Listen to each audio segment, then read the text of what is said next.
Hola, buenas noches, ¿cómo están? Ay, sí se oyen animados, más animados que otros días. Esta noche les voy a presentar a la doctora Adriana González Juárez. Ella obtuvo el grado de licenciada en física en la Facultad de Ciencias Físico-Matemáticas de la UAP. Luego hizo su maestría en ciencias en el área de astrofísica en el Instituto de Radioastronomía y Astrofísica de la UNAM y obtuvo el doctorado en física aplicada en la Facultad de Ciencias Físico-Matemáticas de la UAP. Ella ha colaborado con varios artículos de investigación en revistas internacionales, además de participar de forma continua en actividades de docencia, desde preescolar hasta posgrado, y de divulgación científica para todas las edades. Actualmente se encuentra realizando una estancia postdoctoral en el Instituto de Física Luis Rivera Terrazas como colaboradora del grupo de investigación en teoría de campo, gravitación, cosmología y astrofísica. Es miembro del SNI nivel 1 y sus líneas de investigación son la óptica, la astrofísica y la relatividad general, en particular hacia el estudio de los agujeros negros. Entonces, como verán, tenemos una súper experta esta noche y le damos un aplauso, por favor.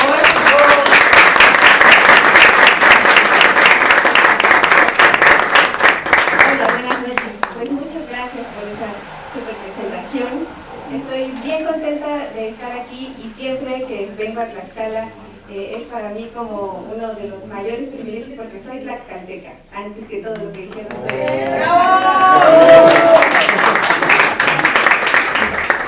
es. Y entonces la charla del día de hoy, pues sí va a ser una charla de ciencia, pero en realidad vamos a tratar de ir platicando un poco de este tema y del mito de la ciencia de Belén, que es algo que estamos acostumbrados a escuchar, ¿cierto? La estrella de Belén es como un título que está en nuestra cabeza desde que tenemos conciencia. Entonces vamos a ver de qué se trata, vamos a ver qué es lo que sabemos, vamos a platicar para ver qué saben ustedes. Les voy a contar, porque además esta tarea fue algo que me dejaron a mí, ¿no? Los organizadores explícitamente solicitaron que habláramos de esto y pues me fui a hacer un poco mi tarea para ver cuánta realidad o cuánta ciencia hay detrás de este tema, y entonces yo se los comparto, ustedes me comparten a mí y vemos qué resulta al final. ¿Les parece bien? Ok, entonces vamos a ver.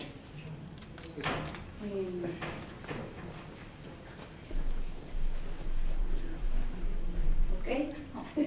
Bueno, entonces fíjense bien, hay una cita que es un poquito larga que les voy a compartir, que dice así, fíjense bien: cualquier persona criada en el mundo occidental del siglo XXI, creyente o no, y pongan atención en las partes que están resaltadas, está familiarizada con la figura de Jesús de Nazaret y las narraciones sobre su nacimiento. La estrella de Belén, los magos, las penalidades de José y María para encontrar posada en la ciudad natal del rey David, los pastores, todo esto forma parte de un constructo mental asumido, otra parte roja, ¿no? Y transmitido de generación en generación y fijado en nuestra memoria visual a través del arte y de manera más próxima en los nacimientos que adornan, yo creo que actualmente ya, sus hogares, ¿cierto? Ok. Esta cita no la escribí yo, la escribió Javier Alonso López, un investigador también de la Universidad de Madrid. Pero me gusta mucho la manera en que se describe porque tiene dos partes importantes que nos importan el día de hoy. ¿Creyente o no? Entonces, esta es una charla de ciencia, pero la verdad es que el origen de esto que estamos platicando el día de hoy es la religión, ¿no?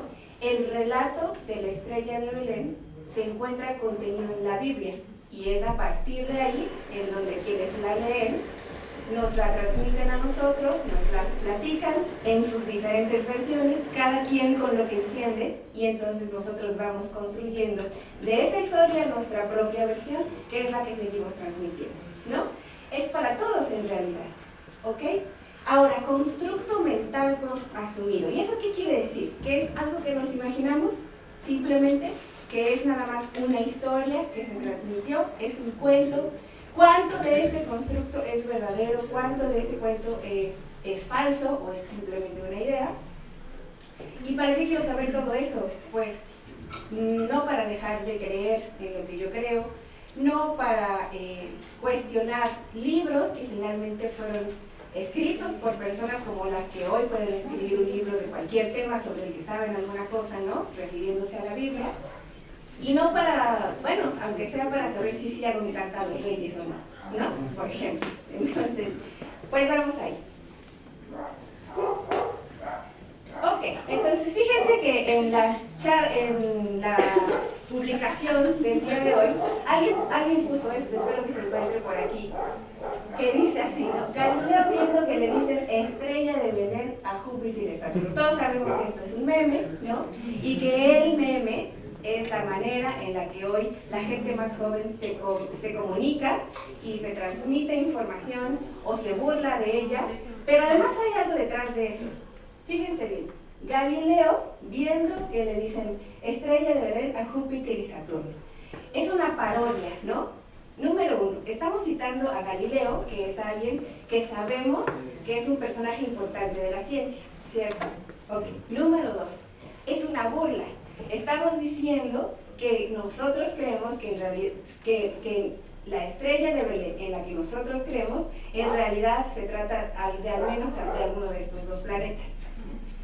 Pero más allá de eso, quien escribió este meme, entonces sabe que en realidad la estrella de Belén podría no existir y que en realidad podría ser uno de estos dos objetos. No lo sabemos, ¿no? Ok, y entonces, bueno, ¿qué significa esto? Que además todos tenemos curiosidad de saber, aunque creemos, cuál es la verdad, ¿cierto? Igual que la ciencia, por eso es para todos. Entonces, ¿qué otros memes nos encontramos el día de hoy? O para el día de hoy. Bueno, los mismos, ¿no? O sea, unos son los personajes que creen o que estudian esto y otros los mismos personajes preguntándose así. Ok, aquí hay todavía un paso más adelante en la historia, que es la historia en la que los tres reyes magos, estos señores que si se portaron bien les van a traer regalo, llegaron a Belén, ¿no? Pero fíjense qué es lo que van siguiendo allí. Un cometa, ¿verdad? Entonces, aquí ya tenemos un COVID, exacto. O lo que ustedes quieran en realidad, ¿no? O sea, nosotros podríamos haber puesto aquí cualquier cosa, pero ahí ya hay una contradicción. Ahí fíjense que ya hay alguien hablando de otra cosa que no es precisamente la estrella. Ya tenemos información extra, ¿no? Y todavía pues vienen los más avanzados que ya no se comunican de otra manera, que es la tecnología. Y entonces ahí ya no importa si la estrella, si no, tenemos GPS y se acabó. Ok. ¿Cuál de todos tiene detrás algo verdadero? ¿Cuál de todas estas reflexiones?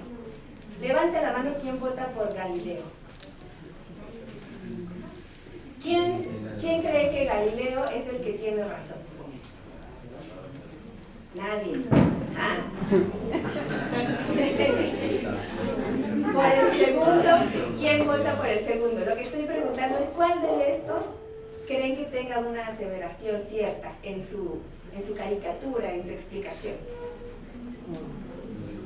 Ok, vamos por esta tercera, el cometa. Ok, ya tenemos 4 votos. Bueno, es porque apenas nos estamos encarrerando, ¿no? No deberían empezar por el café, hay otras cosas más fuertes. Ok, y vamos a ver la última, ¿no? Muy bien. Eso es nuestra tarea del día de hoy. Vamos a ver. ¿Qué es lo que saben? ¿Cuál es la historia que les han contado o que ustedes conocen de la historia de Belén? ¿Quién me puede decir rápidamente cuál es esta historia? ¿Quién se anima? Nadie se anima. Bueno, una parte. A mí me dijeron que una estrella guió a los Reyes Magos para encontrar a Jesús. Eso, que una estrella guió a los Reyes Magos para encontrar a Jesús. Ok. ¿Qué más sabemos de esa historia? Que se posicionó en un solo lugar. ¿Perdón? Que se posicionó en un solo lugar sobre el... Que la estrella estuvo en un solo lugar y ahí después de que terminó el trayecto, ajá, llegó y se se plantó donde se dio el nacimiento. Ok. Ah, y ahí se quedó la Sí, ahí se estrella. quedó Y por esta. eso la ponemos en nuestros nacimientos ahí pegada, ¿no? Ok. Muy bien, ¿qué más sabemos? Yo les apuesto que sí saben porque miren, en las pastorelas, en las posadas a las que están yendo, ahí se transmite toda esta información. ¿Algo más? ¿Alguien me puede contar un poco más? Está bien, no se preocupen. Pero recuérdenlo, ¿no? Ténganlo en mente, porque esa historia que tenemos en nuestras cabezas es esta, la historia popular. ¿Ok? Entonces, fíjense, ¿reconocen esta imagen? Sí, ¿no? ¿Dónde la han visto? En el árbol, exacto. Hay una tradición que es popular en donde cuando ponemos nuestro arbolito de Navidad, esta se pone en la punta, ¿no? Representando justamente a la estrella de Belén. Pero fíjense que cuando yo era chiquita, hace muchos años, cuando iba con mis papás a comprar los adornos para la casa, para poner el nacimiento, etcétera, en realidad había una confusión porque entre esas cosas yo siempre encontré este tipo de estrella y no esta, ¿no? Esta es, bueno, esta tiene esta base, pero es para ponerla en la punta, pero en mi casa había de este tipo, con una cola, ¿no? Entonces, eso quiere decir que antes de esta, digamos, nueva generación, era más claro que de lo que se podía tratar esta señal en el cielo era más de un cometa que de una estrella, ¿no? Ok. Entonces, fíjense bien. Esta narración de la que yo les hablo está escrita en la Biblia, en el capítulo de Mateo y me parece que de otro de los apóstoles. Pero, a ver, la Biblia es un libro que se escribió 50 años después de la muerte de Jesús. Y en particular, este capítulo data de 80 años después de haber sido escrito. Es decir, Jesús murió, pasaron 50 años de su muerte y 30 años después se empezó a escribir la historia. ¿Ok?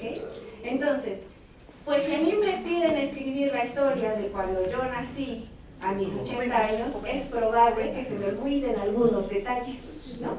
Me imagino. Ok, vamos a ver qué es lo que dice esta historia. Capítulo 2. Después de nacer Jesús en Belén de Judea, en tiempos del rey Herodes, he aquí unos magos del oriente llegaron a Jerusalén diciendo: ¿Dónde está el rey de los judíos que ha nacido? Porque vimos su estrella en el oriente y hemos venido a adorarle. Cuando lo oyó el rey Herodes, se turbó y toda Jerusalén con él. Entonces, reuniendo a todos los principales sacerdotes y escribas del pueblo, indagó de ellos dónde había de nacer el Cristo. Y ellos le dijeron: en Belén de Judea, porque así está escrito por el profeta. Y tú, Belén, tierra de Judá, de ningún modo eres la más pequeña entre los príncipes de Judá, porque de ti saldrá un gobernante que pastoreará a mi pueblo Israel. Entonces Herodes llamó a los magos en secreto y se cercioró con ellos del tiempo en que había aparecido la estrella. Y enviándolos a Belén dijo: id y buscad con diligencia al niño, y cuando lo encontréis, avisadme para que yo también vaya y le adore. Y habiendo oído al rey, se fueron. Y aquí la estrella que habían visto en el oriente iba delante de ellos, hasta que llegó y se detuvo sobre el lugar donde estaba el niño. Cuando vieron la estrella, se regocijaron sobremanera con gran alegría. Y entrando en la casa, vieron al niño con su madre María, y postrándose le adoraron. Y abriendo sus tesoros, le presentaron obsequios de oro, incienso y mirra. Ok, los vi súper atentos. Y qué bueno porque vienen las preguntas, por supuesto.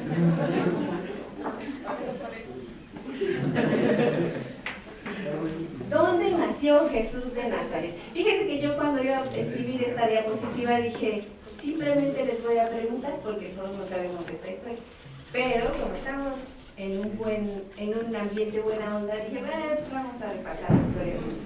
Y como pusieron toda la atención del mundo, ¿quién me dice de lo que escuchamos dónde nació Jesús de Nazaret? En Belén. En Belén. ¿Y dónde está Belén? Bueno, se llama Belén de Judea, ¿no?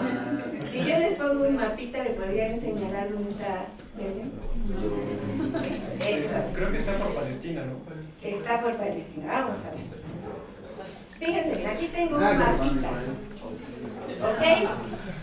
Y pues les voy a dar una pista. ¡Pim!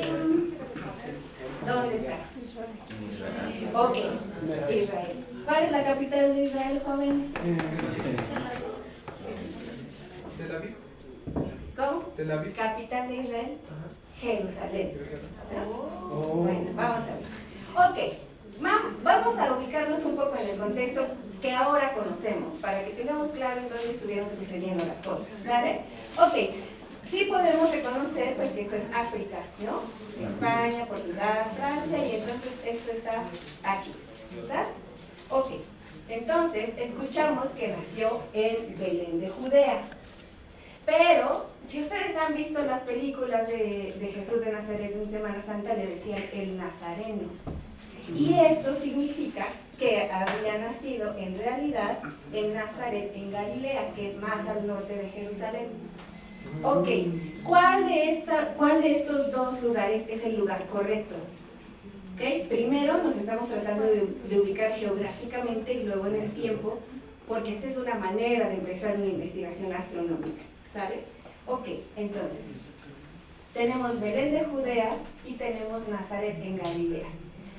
No hay mucha información en realidad, más allá de los evangelios que estuvimos repasando, de cuáles pudieron haber sido los datos correctos. Entonces, la manera en la que se decidió cuál de estas dos opciones era la opción correcta fue realmente política, haciendo alusión a ¿qué? ¿A quién? El rey elegido por Dios, según las narraciones de la Biblia, para gobernar Israel, era David. Ajá. Este rey nació en la sección de Judea, que incluye a estas dos ciudades. Si un rey, ahora el nuevo Mesías, iba a nacer, tendría que nacer en una ciudad cuyo peso político y cuya fuerza en ese momento fuera lo suficientemente relevante para que Dios escogiera esa ciudad y le diera el nacimiento en un lugar como ese. Ajá. Es decir, si por ejemplo eso ocurriera hoy, ¿en qué ciudad ustedes creen que debió haber nacido?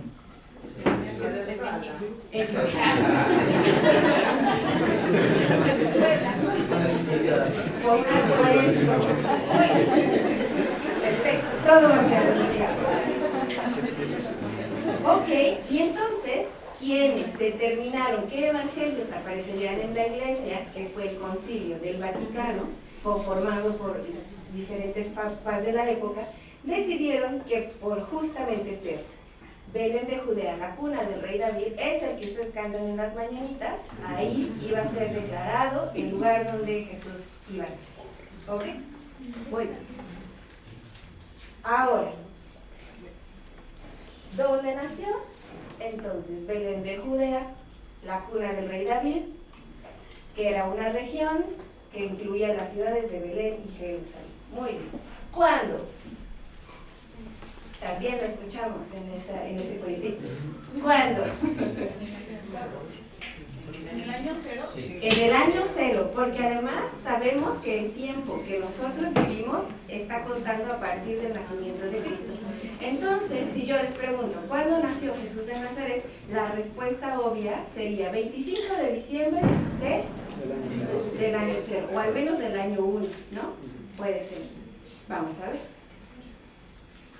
Ok, entonces, ¿qué sabemos? De las historias que conocemos, sabemos que estaba gobernando el rey Herodes, ¿cierto? En esta región, era el rey de Judea. Y se encuentra en los registros históricos que su gobierno ocurría entre el año 37 y el año 4 o 3 antes de Cristo. Oigan, es importante esto. Antes de Cristo, la cuenta era regresiva. Por ejemplo, si estamos hablando del año 700 como el inicio, entonces caminar en el tiempo hacia adelante implicaba ir 600, 400, 100, ¿sí? Ok, entonces, los registros históricos datan de esta fecha. Pero fíjense bien, 4 o 3 antes de Cristo. Y aquí he puesto estos signos de admiración porque eso significa que Jesús de Nazaret nació antes de Cristo. ¿No? Bueno, así es la ciencia siempre. Siempre rompiendo corazones. Ok. Ahora, pero eso es los registros históricos. ¿Qué sabemos nosotros? Porque nosotros tenemos información que puede ayudar a esta investigación. Sabemos que Jesús tenía unos 30 años, y eso puedo decir según las películas, cuando empezó su predicación, ¿cierto? ¿Y a qué edad murió? Eso es. Y entonces, cuando fue crucificado, el gobernador era Poncio Pilatos, el famosísimo Poncio Pilatos que aparece también en las pastorelas, ¿cierto? Ok, Poncio Pilatos estuvo gobernando en esta época, del año 26, bueno, aquí lo debí poner al revés por esta explicación que di antes, del 36 al 26 después de Cristo. Pero vamos a tomar este año. Si Jesús murió cuando tenía 33 años, 36 menos 33, ¿qué época es? 3. Entonces coincide con que el nacimiento de Jesucristo pudo haber sido en el año 3 antes de Cristo. ¿Ok? Bueno. Ok, bueno, ahí esto es una confirmación. Y luego, otra vez, la decisión de cuándo va a ser una cuestión política. ¿En qué sentido? En Roma y en toda la región resulta que se festejaban las Saturnalias. La Saturnalia era una gran fiesta, un poco como la Navidad, en donde se permitía todo tipo de comportamientos, todo tipo de contribuciones. La gente de verdad hacía fiestas en donde se podía permitir quebrantar casi absolutamente cualquier regla. Y esto implicaba que entre los reyes y los servidores incluso se intercambiaban los papeles, todo el mundo hacía la tarea de todo el mundo. Era una cuestión de relajación social que agradaba mucho a la sociedad. Ajá. Esta fiesta en particular ocurría o se festejaba durante el solsticio de invierno. En el solsticio de invierno lo que sucede es que la duración de los días es más corta, y cuando el solsticio termina, lo que ocurre es que los días empiezan a ser más largos. ¿Por qué esto era muy importante? Bueno, porque la temporada de oscuridad para gente de ese tiempo que no contaba con electricidad comenzaba a terminar, y el sol y los días soleados aparecían, ¿no? Y eso significaba para ellos que el sol había vencido nuevamente a la oscuridad. Por eso le llamaban el festejo del sol invicto. ¿Ok? Era un momento muy importante para la gente. Y entonces, cuando la religión católica o cristianismo en ese entonces empezó a imponerse a la gente, no le gustaba a la gente que este tipo de fiesta se cancelara, ¿no? ¿A quién le va a gustar si era el momento de happy hour, ¿no? Entonces, lo que sucedió es que para mantener a todos contentos, esa temporada de fiesta se permanecería y la ubicarían al mismo tiempo que cuando la iglesia decidió que sería el nacimiento de Jesús, coincidiría con el momento más importante de esta fiesta. Así que esto ocurrió en el año 325 después de Cristo. Ajá. ¿Qué significa todo esto? Bueno, que la fecha, entonces, que vamos a designar, digamos, después de este consenso, es el 25 de diciembre, ¿ok? Entonces hasta ahí vamos bien, ya sabemos dónde, ya sabemos cuándo. No nos dijeron de qué año en esa narración, pero lo vamos a descubrir nosotros. Ahora, se hizo una misión a un astrónomo, que en ese entonces en realidad sería astrólogo de la temporada, que se llama Dionisio el Exiguo. Exiguo en realidad no es un nombre, es un adjetivo que significa como chiquito, ¿no? Por su tamaño. Lastimosamente antes se calificaba a la gente o se nombraba a la gente por sus características. Ahora son entre amigos, ¿no? Exacto. Ok. Entonces, el Papa Juan I del año 526, ya después de Cristo, encomendó a este señor astrónomo, astrólogo, etcétera, que hiciera la cuenta con los diferentes calendarios que ya estaban establecidos para la fecha. Ahora, hay calendarios de todo tipo, y eso es un dolor de cabeza en la astronomía. Hay calendarios lunares, solares, etc. A ver, nuestro calendario actual, ¿cómo funciona? Tenemos, ¿cuántos días del año?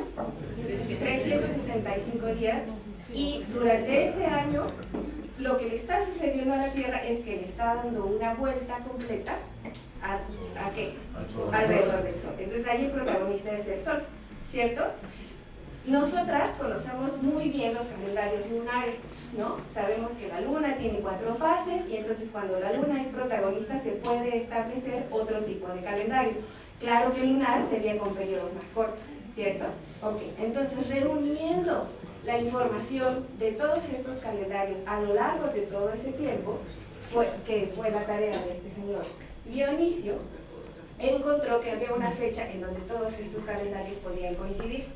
Y encontró que los días del año 753, que fue además un periodo que coincidía con la fundación de Roma, sería el año propuesto para el nacimiento de Jesús, ¿no? Porque ahí era el año en el que coincidían todos los calendarios que él había estudiado conforme a la historia que él conocía. Ok, nada que ver con el año que nosotros esperamos, ¿cierto? Y además hizo una propuesta que es la que ahora nosotros consideramos para nuestro día a día, que es que a partir de entonces, que una vez propuesto el año 0, que es donde nacería Jesús, a partir de ahí se reiniciara la cuenta y ese fuera el año 1, ¿no? Esa contribución que ahora vivimos, en realidad se la debemos a este señor. Muy bien, entonces, ¿qué tenemos? El natalicio de Jesús quedó establecido el 25 de diciembre del año 753. Pero del año 753 contado por este señor. ¿Eso qué quiere decir en la vida de la Tierra, por ejemplo? ¿No? Vamos a ver. Entonces, para entonces, en la Tierra ya habían pasado 3000 años de que la Tierra había nacido. Es decir, no estamos hablando solamente de Jesús o de la aparición del ser humano, sino del planeta Tierra. ¿Ok? Entonces el año oficial finalmente es el 3753, que además, como pueden ver, fue bien aceptado porque coincidía con un montón de convenciones políticas que le quedaban bien al cristianismo para que la gente aceptara esta imposición de religión, o como una religión. ¿Ok? Muy bien. Entonces, ya sabemos esto. Muy bien. Ya sabemos esto. Y ahora, vamos con los magos. ¿Por qué fue toda esta investigación que acabamos de hacer? Bueno, pues porque si sabemos un lugar y una fecha, afortunadamente, actualmente los astrónomos contamos con muchos softwares muy precisos que nos permiten ir atrás en el tiempo, colocar una fecha y descubrir cuál es el cielo que estaríamos observando en ese tiempo. ¿Qué es lo que estamos buscando ya que tenemos una fecha? Pues qué es lo que había en el cielo tan brillante, tan poderoso, que llamara tanta la atención en esa región del mundo en esa temporada, ¿no? Y entonces, si buscamos un objeto de ese tipo, de esa índole, ¿ustedes qué buscarían? Un cometa. ¿Y ustedes han visto un cometa? ¿Realmente es así de brillante y de impactante en el cielo? ¿Qué buscarían? Si yo les dejo esta tarea, vayan a buscar qué es lo más impactante que ven en el cielo hoy, ¿qué buscarían? Una estrella, un planeta. Lo más brilloso, exacto. Un bólido. ¿Un qué? Un bólido. Un bólido, algo que pase rápido y que tenga movimiento. Es importante eso, ¿no? Porque estamos pensando que esta estrella se estuvo moviendo a lo largo del camino de los reyes, ¿no? Y las estrellas que vemos en la noche están como pegadas, no parece que se muevan, ¿cierto? Ok, algo en movimiento, algo muy brilloso. ¿Qué más buscaríamos? Bueno, ahora lo del cometa se nos es algo válido porque pues ya tenemos esa información, también hay que usar lo que sabemos, ¿no? Ok, algo que se parezca a un cometa, pero fíjense que recientemente hubo un cometa en el cielo muy famoso que creo que estuvimos cazando por el mes de, no sé, el mes pasado, y la verdad es que fue muy difícil. O sea, yo de verdad pasé un par de semanas saliendo todos los días a ver el cometa y por más que lo intenté, no logré ver con mucho esfuerzo, pero de tomar una foto no, así que tan impactante del cielo tampoco es, se los prometo. Pero bueno, ok, buscaríamos algo brilloso, etcétera, ¿cierto? Muy bien, entonces, ok, fíjense bien. Como dicen, ya sabemos que por el año 4 antes de Cristo es donde haríamos la búsqueda, ¿no? Y en la región. Entonces, si uno va a buscar a esa región un cometa, lo único que encontramos es que por ese tiempo, cerca del lugar donde debería encontrarse, el único cometa que pasó fue el cometa Halley, pero no en el año 4, sino en el año 2 antes de Cristo. Si exploramos el resto del cielo de esa temporada, parece que esta no es una opción. Entonces, por más que se vea bonita esa cola en nuestro árbol de Navidad, parece que esta no es nuestra candidata oficial para la estrella de Belén. Ahora, vamos con las leyes de Newton, que seguramente las recuerdan muy bien, ¿no? De su secundaria. Este señor, Kepler, fue el que nos dijo cómo se mueven los planetas alrededor del Sol, ¿sale? Y entonces, en el año de 1603, gracias a sus cálculos, él determinó que habría una conjunción de Júpiter, Saturno y con Marte. Y además, un estallido de supernova en nuestra galaxia. A ver, ojo, esto está ocurriendo en 1603, ¿ok?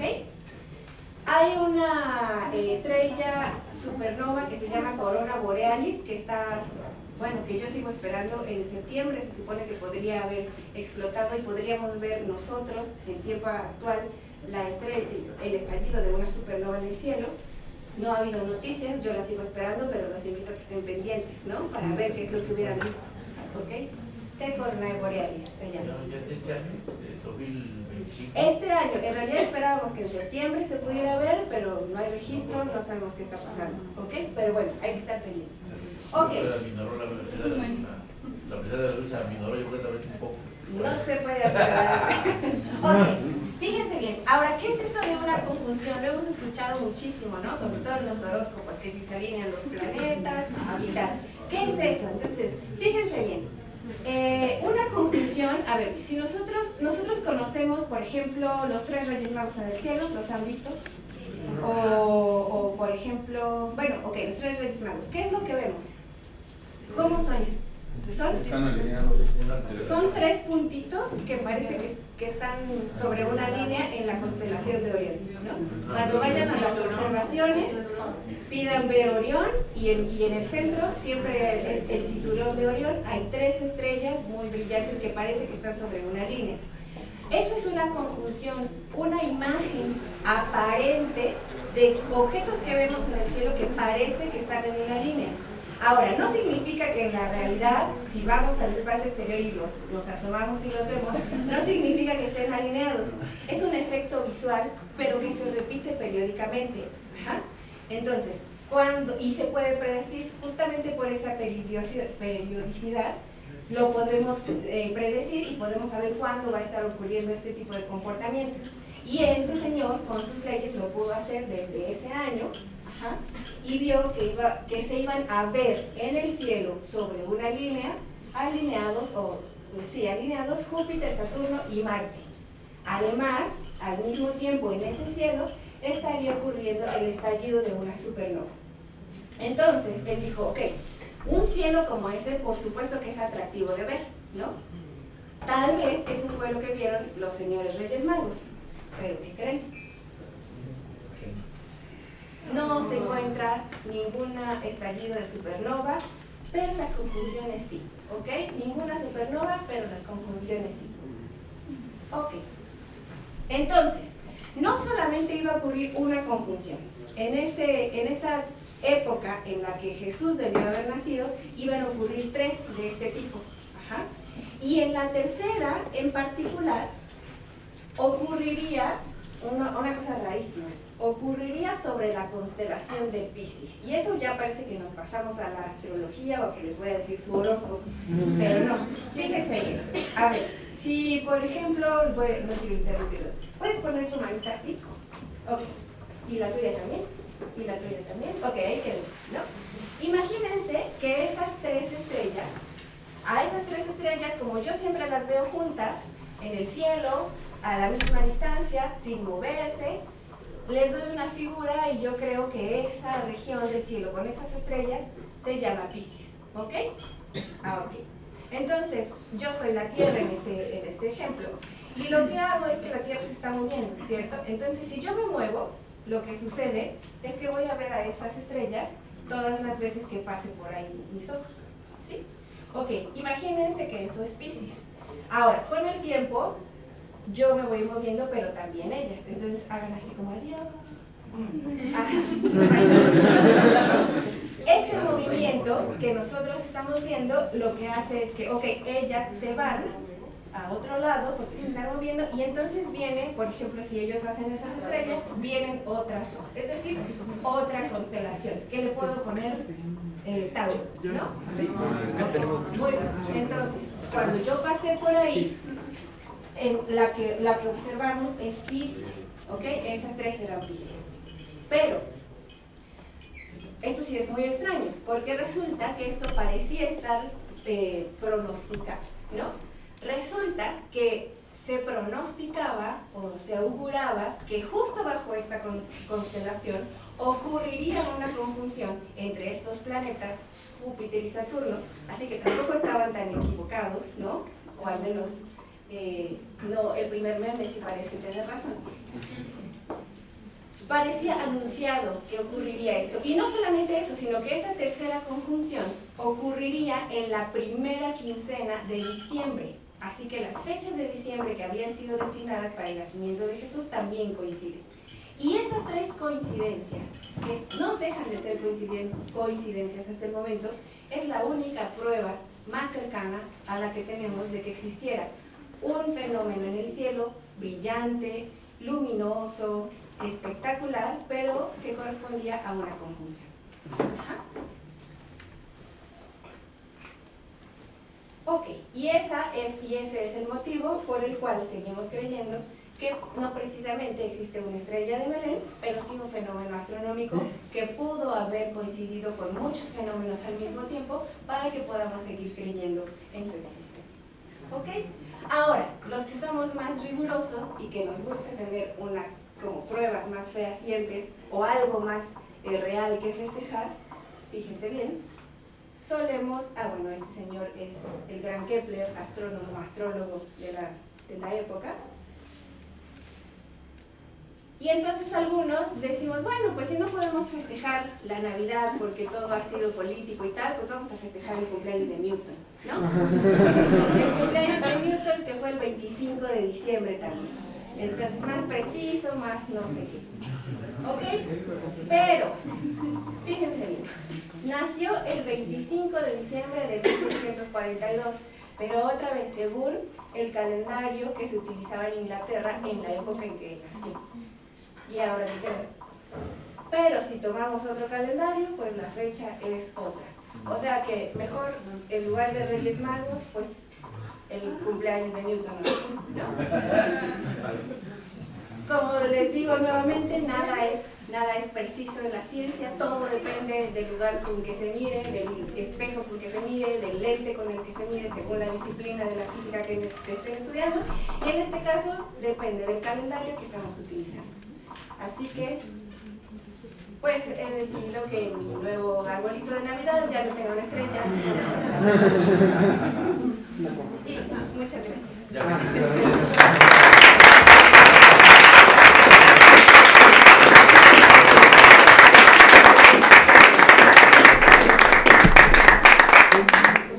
Ok, si alguien quiere hacer preguntas o comentarios, son totalmente bienvenidos.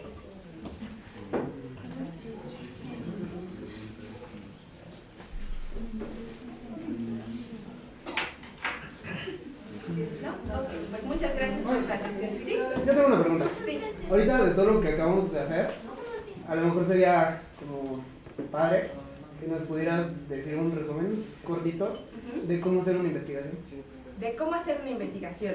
Así como lo hicimos ahorita. Ok, está muy fácil, ¿no?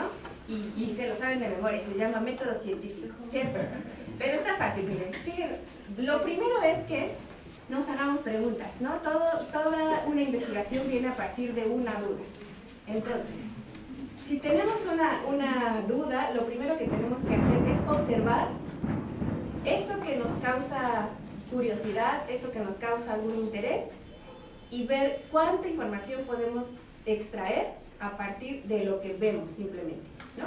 Ok, y eso en el método científico se llama hacer hipótesis. Observamos y luego nos hacemos preguntas, cómo es, de sus características en particular, y todavía un paso más adelante, cómo podemos modificar ese sistema, cómo puede comportarse ese sistema bajo condiciones diferentes, por ejemplo, ¿no? Como, ok, ya lo vimos, ya vimos cómo es, y ahora sigue ver qué le pasaría en otras condiciones, en otro medio, haciéndole diferentes cosas, etc. ¿Ok? Y esas hipótesis, pues ahora las ponemos en práctica. Yo primero propongo, si tengo un vaso de cerveza con, por ejemplo, mi mojito que está esperando ahí, frío, ¿no? Pero ya me dio frío después de toda esta charla y mejor pido un café, y ¿qué pasará? ¿Qué le pasará a mi mojito si lo pongo dentro de una taza caliente porque ya me dio frío? Pues yo digo que pues voy a estar muy triste porque se va a romper mi vaso, mi mojito se va a desperdiciar y ni voy a tomar mojito ni café, ¿no? Y luego lo pongo en práctica, voy por mi vaso, lo caliento, meto mi mojito y sí, en efecto, se va a romper, voy a perder mi mojito, el café va a saber horrible y ni uno ni otro me tomé. Pongo a prueba mi hipótesis. Hacer experimentos es lo que más nos hace aprender. Ajá. Y después de esa hipótesis voy haciendo conclusiones que me permitan ir mejorando más y más ese sistema. Ajá. Y eso, al final, esas respuestas que yo obtengo al final, es lo que nosotros los científicos decimos que es cuando tenemos resultados, y es lo que publicamos o lo que compartimos con la gente, proponiendo que no son leyes, ¿no? Algunas que han sido muy poderosas se han vuelto leyes, como las de Kepler y de los planetas, pero en realidad los resultados que nosotros vamos obteniendo son simplemente propuestas de qué le pasaría a esto en este caso en específico. Y así, a alguien más se le puede ocurrir una mejor idea, alguien más puede decirme, sí, pero eso no te hubiera pasado si hubieras utilizado un vaso térmico, que es alguien con una nueva idea.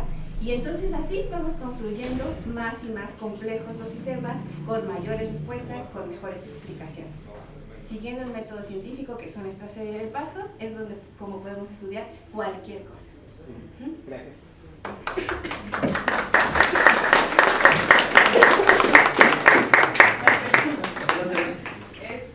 Bueno, en el caso de los Reyes Magos, ¿no? Vieron la estrella de Belén, ya descubrimos no sabemos, ¿no? No sabemos. De lo que tenemos, todavía no estamos tan seguros. Ahora con todos estos estudios, todos los que hacen investigación, ¿sí es posible llegar a algún lugar solo siguiendo algún rastro de dónde? Sí, y en realidad es más común de lo que creemos. Por ejemplo, antes de que existieran los GPS, en efecto, los marinos utilizaban las estrellas para guiarse. Si, por ejemplo, a ustedes no les ha pasado cuando llegan a Tlaxcala y que ven la Malinche y dicen, ya estoy en mi casa. Es exactamente lo mismo, ¿no? Cuando estás en el cielo no hay montañas.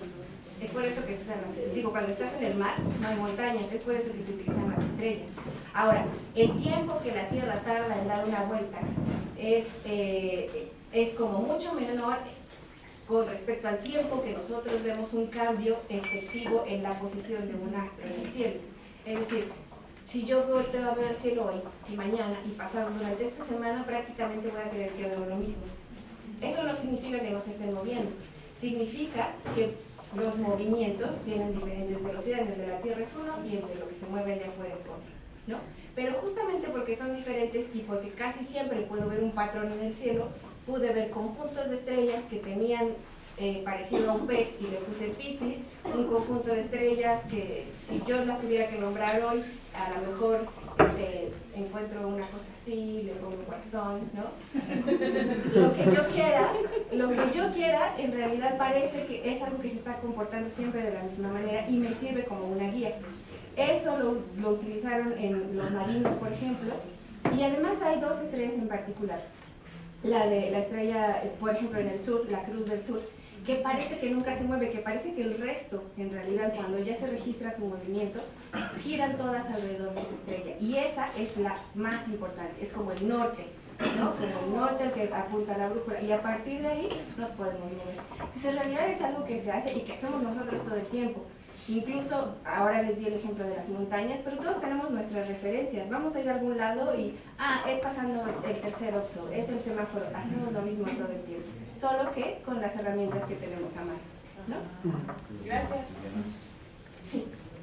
Muchas felicidades, Adriana. Fíjate que ahorita escuchándote, estoy recordando en mi jardín, no siempre pueden estar las plantas del mismo lado, porque hay que moverlas porque el sol no siempre le da en toda la época como uno pensaría, ¿no? Y pocas veces se pone uno a pensar que, ¿no? Bueno, quien no se dedica a esto, o sea, sí sabes que la rotación, sí que seguramente, pero algo tan organizado como lo que tú acabas de presentar, ¿no? Te lleva a que, pues, al final aplicar la ciencia en cosas cotidianas, ¿no? A través de la observación. Sí, y sí, en realidad todos podemos hacerlo, ¿no? O sea, si nosotros vemos, por ejemplo, yo pongo a mis plantas al sol en mi patio una temporada y después ahí ya no llega el sol, ¿no? Pues porque ya se movió su trayectoria. Y entonces en otra, y entonces en otra. Es un ejercicio que podemos hacer diario y nosotros mismos, llevando un registro de todo el año, podríamos saber, el sol da bien, en mi casa sale por allá y entra por acá, y ese mismo movimiento coincide con el suyo en el movimiento aparente del cielo. Y es tan satisfactorio darse cuenta que esa trayectoria chiquita que yo marqué en el patio que yo tengo en casa y el cielo que está encima, que es exactamente el mismo que coincide con el cielo en realidad, pues es como un paso muy chiquito, pero en realidad nos ayuda a entender todo eso que nos dijeron en la escuela y que nos aprendimos de memoria, ¿no? Entonces hagan la experimentación. No hay nada más divertido que se te rompan cosas que exploten. El evento que mencionas, bueno, la conjunción con la constelación de Piscis, ¿puede un evento ser tan atractivo, tan luminoso, tan llamativo como para que se le pueda mencionar como una estrella en lugar de una conjunción? O sea, ¿sí es posible que sea tan impactante? Bueno, vamos a ver. Justamente estaba mencionándoles esto de la estrella supernova, porque la estrella, a ver, lo espectacular de la explosión de una supernova esta es la muerte de una estrella, y lo que hace es que están siendo eyectadas todas las capas de la estrella hacia el espacio. Y cuando esto ocurre, la luminosidad es muy alta, pero el estallido, digamos, ocurre en segundos. Y fíjense bien, ocurre en segundos, y la luminosidad, el brillo que alcanza ese material en esa cantidad de tiempo es equivalente al brillo de una galaxia por completo, ¿no? Sí puede ser impresionante. Ahora, una cosa es que sea impresionante y otra cosa es que lo podamos ver o no. ¿Por qué? Porque nosotros podemos ver en el cielo, vemos muchos puntitos de diferentes tonalidades, con diferente cantidad de brillo, y lo que eso significa es que esas estrellas, o eso que estamos observando, pueden ser más grandes, más pequeñas, pueden estar más lejos, pueden estar más cerca, pueden tener una temperatura más alta que el resto. Entonces, esa cantidad de luz que observamos depende de muchos otros factores. Entonces, esa explosión puede ser así de impactante como la imaginamos, pero si las condiciones no nos permiten verla así de cerca, o si la luz no nos llega tan pronto como ocurrió la explosión, etcétera, puede ser que nuestra posición en el espacio no nos permita observar ese fenómeno, ¿no? Entonces, todo depende de dónde ocurre. Como los eclipses, ¿no? Que en algunas partes... Exacto, en algunas partes es total, en algunas partes es parcial, en algunas no se puede ver. Exacto. Sí. Estos fenómenos que pasaron, ¿se saben por los registros nada más o se pueden saber de otra forma? Pues lo único que tenemos es la Biblia. Y bueno, lo que dicen Kepler. Y las leyes de Kepler. Pero sí. puede que alguien lo haya registrado, pero pues nadie. Exacto, entonces pues necesitamos todo, pues por eso somos científicos, como hay que jugar al detective. tenemos toda la parte histórica, hay que ver quién dijo qué, influenciado por quién, a ver quién realmente dijo la verdad, extraer la parte más objetiva posible de eso, y después sí, las leyes de Kepler en realidad son las ecuaciones que modelan cómo se están moviendo los planetas alrededor del Sol, y esas ecuaciones están inscritas en los programas actuales de software para determinar cuál es la posición de un objeto en el cielo con gran precisión, ¿no? O sea, esas mismas leyes están escritas ahí actualmente. Y entonces, afortunadamente, las ecuaciones, la física que tenemos ahora, bueno, en realidad las matemáticas que tenemos ahora nos permiten utilizar esas ecuaciones e ir hacia el futuro e ir hacia el pasado. Y gracias a esta parte de que podemos ir al pasado, es decir, conocer la evolución de la dinámica de esas ecuaciones hacia las condiciones iniciales, nos permite ir hacia atrás y nos permite ver cómo sería entonces.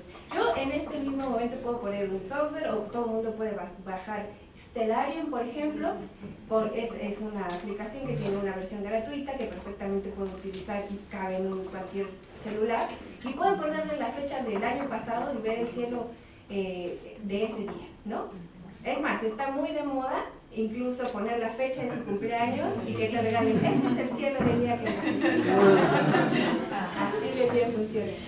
Perdón, hay una que la diriges al cielo y que dice que constelaciones. Esa es. O sea, tú la bajas ahorita, sales y la pones en el cielo, y eso, todo lo que está ahí en tu pantalla, en tiempo real, es lo que está en el cielo en este momento. Exacto, donde sí puedes ver. Entonces sí, la respuesta es sí. Hola, muchísimas gracias por tu charla, la verdad es que está muy dinámica, y escuchándote es muy relevante documentar las cosas. Importantísimo, solo que hoy tengo contacto con varios jóvenes y la verdad es que les dices tesis y dicen, olvídalo, ¿no? No lo quiero. Claro. Hay algunos otros mecanismos que puedan ayudar a este acercamiento. O sea, porque la verdad, les voy a dar un ejemplo, ¿no? Por ejemplo, en las ciencias del deporte, independientemente de que si es ciencia, lo que tú quieras, pues hay muchas cosas que no se tienen de información, ¿no? Sobre antropometría de los latinos. Y las personas que están en el medio, o sea, lo conocen, saben, tienen información. Igual hay que hacer la validación y todo el método científico que se necesite. Pero la verdad es que documentar las cosas bajo esta perspectiva científica lo veo cada vez más complicado. O sea, de verdad les dices tesis y dices, olvídalo, no lo quiero. Dame el otro mecanismo que sea para titularlo, pero no lo quiero. Tú que estás muy inmersa en la ciencia, ¿hay otros mecanismos, medios para acercar y para empezar a documentar cosas? De pronto la verdad es que sí, o sea, si no es el método científico, ¿qué otro camino tenemos? Ok, tengo dos respuestas para esta pregunta. Uno es que sí tenemos que aceptar que, a ver, todo está en movimiento, ¿no? Las leyes de la física nos lo dicen, y todo está cambiando todo el tiempo. Actualmente, esta es la evolución de nuestra sociedad. Es cierto que los métodos que nosotros creímos que eran funcionales, eventualmente iban a dejar de funcionar para acercarnos a las nuevas generaciones. Siempre, de generación a generación, siempre hay una brecha en la que la anterior no comprende lo rápido que está avanzando la nueva. Y eso va a pasar por los siglos de los siglos, ¿no? Aprovechando que estamos hablando de la vida. Pero lo importante de eso no es como darnos por vencidos, sino entender que en realidad nos toca aprender a nosotros cómo aprenden las nuevas generaciones. Porque damos por hecho que nuestras maneras, nuestros métodos, lo que a nosotros nos enseñaron y todavía sustentado en que a nosotros nos funcionó, les va a funcionar a ellos. Pero no es cierto. La información antes nos quejábamos, por ejemplo, porque no había suficiente información, porque había que ir a una biblioteca a sacar un libro, porque los libros no estaban en el idioma que nosotros dominamos, etc. Ahora es todo lo contrario, ahora la información es desbordante y de ahí no sabes con cuál quedarte, así que obviamente lo más fácil es tomar la primera que te encuentres, ¿no? Entonces, ¿qué es importante aquí o en ese punto en particular? Estar dispuestos a aprender cómo se aprende hoy e involucrarnos con ese proceso, ¿no? Porque si no nos involucramos, y puesto que avanza muy rápido, pues simplemente nosotros nos vamos a quedar, ellos no, ¿no? Porque a pesar de que nuestras técnicas te por ejemplo, ayudaban, ¿no?, a tener, no sé, mejores formas de hacer las cosas, una sopa con mejor sazón que la hora instantánea, etcétera. Bueno, la nueva ahora tiene ventajas, no está tan sabrosa, pero te da más tiempo para hacer otras cosas, etcétera, ¿no? Entonces, uno es la disposición de aprender. Y número dos, ¿cómo dejar todo, o sea, cómo dejar registro de lo que existe? Creo que la mejor manera de enseñar a hacer algo es dando ejemplos, ¿no? Y ahora tengo la oportunidad, por ejemplo, en este punto de poder compartirlo yo, y la verdad es que los estudiantes con los que trabajo pues viven en el mismo mundo en el que nosotros vivimos, tienen acceso a la mayor tecnología. Además estamos en un ambiente científico en el que las inteligencias artificiales les resuelven absolutamente todo, y la verdad es que eso es una ventaja. Una ventaja en el sentido de que yo no tengo que hacer todo el trabajo. Ni en la primera tesis que había que dirigir, prácticamente había que reescribir absolutamente todo lo que el estudiante estaba dando por escrito. Esta nueva le da herramientas de escribir, a ver, esta es mi idea y está corregida de una vez y rápidamente por una inteligencia artificial, y entonces nos ahorramos ese tiempo, y entonces el estudiante entrega tesis a niveles de maestría y doctorado cuando son de licenciatura, ¿no? Entonces, creo que la segunda forma de enseñar es poniendo el ejemplo. Y entonces si me involucro yo, y si yo hago esa parte, y si yo muestro que es importante dejar registro de lo que estoy haciendo, quien viene detrás de mí y recibe ese ejemplo puede hacerlo en automático. Y después es libre de hacerlo o no. Ese es mi respuesta. Muy personal, por cierto. Gracias. ¿Alguna otra pregunta? Sí. ¿Qué es lo que más te interesó de lo que estudiaste? ¿Por qué hiciste estudiar sobre las estrellas?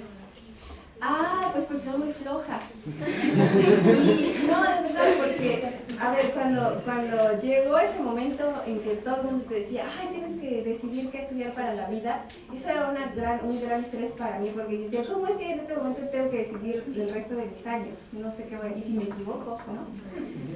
Y entonces, la manera más fácil o más simple de decidir fue decir, ok, yo soy muy mala, por ejemplo, y les hablé de historias, no debía contarles esto. Soy muy mala para aprenderme fechas, nombres, para aprenderme cosas, ¿no? Y yo decía, ok, tengo que dedicarme a algo que no me dé flojera. O sea, cuando me dejan tarea y me voy a mi casa, ¿qué no me da flojera hacer? De toda la tarea que me dejan, además no la hago, pero esa, a lo mejor hasta, no sé, ¿no? Y esa era matemáticas y física, ¿no? ¿Por qué? Porque no tenía que aprenderme nada, porque afortunadamente tuve un profe muy bueno que con la explicación de la clase pues se comprendía el tema, digamos, y entonces yo en mi casa lo único que tenía que llegar a hacer es seguir prácticamente la receta, ¿no?, que me habían dado, y dije eso, ok, si esto no me da flojera, pues lo puedo hacer toda la vida sin que me quite tiempo para lo mío, ¿no? Y, ok, pues existía, ¿no?, la carrera en física y matemáticas, pero además, en la secundaria tuve un profesor que nos hacía leer una revista que se llama ¿Cómo ves?, y que es de la UNAM, ajá, y allí siempre hay un artículo de biología, uno de física, uno de química, casi de todos los temas hay un artículo por número, ¿no?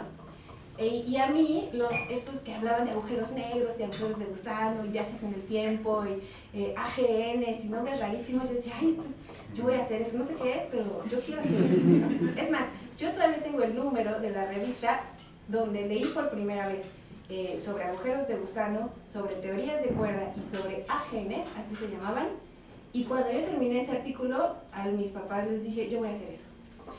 Y pues no sé, o sea, en realidad ni siquiera busqué activamente dedicarme a eso, pero supongo que lo declaré desde ¿cómo se dice ahora? Lo manifesté.